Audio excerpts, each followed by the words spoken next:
Welcome to శ్యామలాస్ kitchen. ఈరోజు శ్యామలాస్ కిచెన్లో ఆనపకాయ పులుసు ఎలా తయారు చేయాలో చూద్దాం.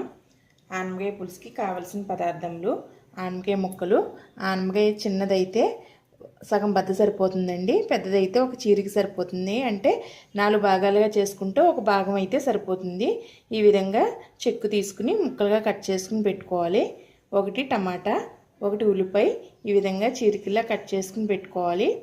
4 పచ్చిమిర్చి, 4-5 ములక్కాయ ముక్కలు, 1 ములక్కాడ అయితే సరిపోతుందండి. వంకాయ ఇంకా నేను కట్ చేయలేదండి, వేసేటప్పుడు కట్ చేద్దామని, లేకపోతే నల్లగా అయిపోతుంది కదండి ముందుగా కట్ చేస్తే, అందుకోసం కట్ చేయలేదు. రుచికి తగినంత ఉప్పు, 1 స్పూన్ కారం, 1/2 టీ స్పూన్ పసుపు, కొద్దిగా బెల్లం, కూరకు సరిపడా చింతపండు పులుసు. ఒక పెద్ద నిమ్మకాయ సైజ్ అంత చింతపండు తీసుకుంటే సరిపోతుందండి.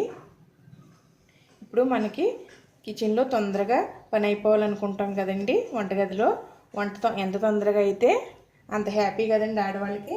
అందుకోసం ఇవన్నీ మనం కుక్కర్లో వేసేసుకుంటే తొందరగా అయిపోతాయండి. ఈ కూరగాయ ముక్కలన్నీ కుక్కర్లో వేసేసుకోవాలి.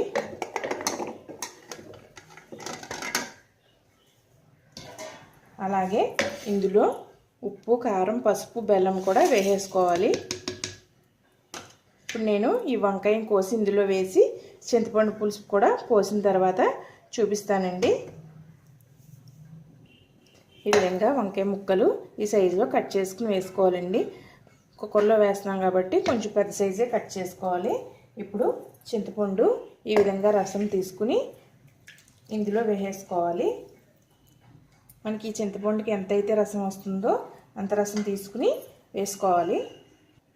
ఈ విధంగా చింతపండు రసం అంతా వేసుకున్న తర్వాత కొద్దిగా వాటర్ వేసుకోవాలండి. ఇందులో ఒక 1/2 గ్లాస్ అయితే ఇలా వాటర్ వేసుకున్న తర్వాత ఇప్పుడు మనం కుక్కర్ మూత పెట్టుకుని 3-4 విజిల్స్ రానివ్వాలండి. మన ఆనపకాయని బట్టి విజిల్స్ వేయించుకోవాలి. లేతగా ఉంటే 3 విజిల్స్ సరిపోతుంది, లేదంటే మనం 4-5 విజిల్స్ వేయించుకుని పెట్టుకోవాలి. ఇప్పుడు స్టవ్ వెలిగించి స్టవ్ మీద కుక్కర్ పెట్టుకుని 4 విజిల్స్ వేయించుకుంటున్నానండి నేను. మీరు ఆనపకాయని బట్టి విజిల్స్ వేయించుకోండి. ప్రెషర్ అంతా పోయిన తర్వాత మనం కుక్కర్ మూత తీసి చూద్దామండి. చక్కగా ఉడికిపోయింది, ఆనపకాయ పులుసు అంతా ఉడికిపోయింది. ఇప్పుడు ఒక 2 నిమిషాలు మామూలుగానే ఉడికించుకుందామండి. కొంచెం వాటరీగా ఉంది కదా, ఆనపకాయ కూడా వాటర్ ఉండటం వల్ల కొంచెం వాటర్ వచ్చింది. ఇప్పుడు ఒక 2 నిమిషాలు స్టవ్ వెలిగించుకుని మామూలుగా ఉడికించుకోవాలి.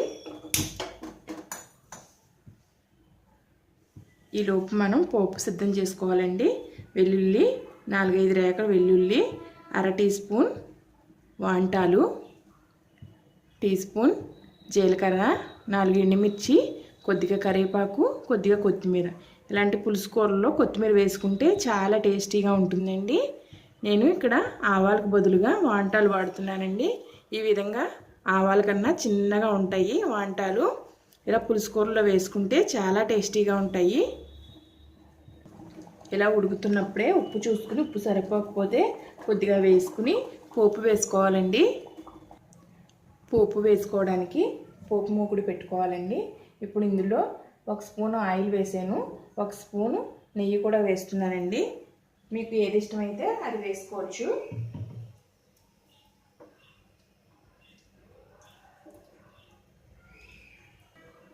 నెయ్యి కరిగి ఆయిల్ వేడెక్కిన తర్వాత ముందుగా చితకొట్టిన వెల్లుల్లి వేసుకోవాలండి.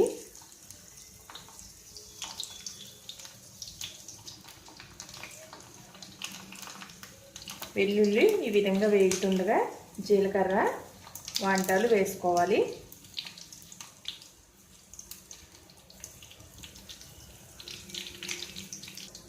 జీలకర్ర వేగిన తర్వాత ఎండుమిర్చి, కరివేపాకు కూడా వేసుకోవాలి. ఎండుమిర్చి దోరగా వేగేలాగా చూసుకోండి, మళ్ళీ తొందరగా మాడిపోతాయి ఎండుమిర్చి. ఈ విధంగా పోపు అంతా వేగిన తర్వాత మనం ముందుగా రెడీ చేసుకున్న ఈ పులుసులోకి వేసుకోవాలండి.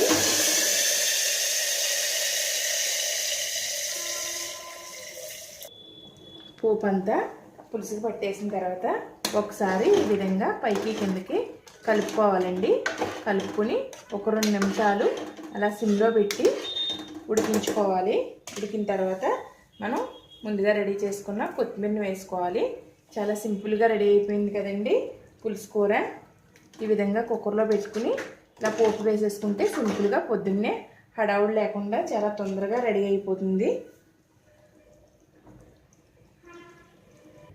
ఇప్పుడు స్టవ్ ఆఫ్ చేసేసుకుని మనం సర్వింగ్ బౌల్లోకి తీసుకోవాలండి. పులుసు చాలా టేస్టీగా ఉండే ఆనపకాయ పులుసు రెడీ అయిందండి. మనం ఈ విధంగా సింపుల్గా చేసుకుంటే మనకి తొందరగానే అయిపోతుంది. టేస్ట్ కూడా చాలా బాగుంటుంది. ఈ పులుసు రైస్లోకి చాలా బాగుంటుందండి. రైస్తో తిన్నప్పుడు కొంచెం అన్నం మెత్తగా ఉండేలాగా చూసుకోవాలి. పలుకులుగా ఉంటే టేస్ట్ బాగోదు. ఈ పులుసులోకి కొంచెం మెత్తగా ఉండే రైస్తో తీసుకుంటే బాగుంటుంది. చపాతీలోకి కూడా బాగుంటుంది. ఫ్రెండ్స్, మీకు ఈ వీడియో నచ్చిందా? Please subscribe my channel. Share చేయండి, లైక్ చేయండి. మీ సలహాలను కమెంట్స్ ద్వారా తెలియజేయగలరు. Thank you for watching.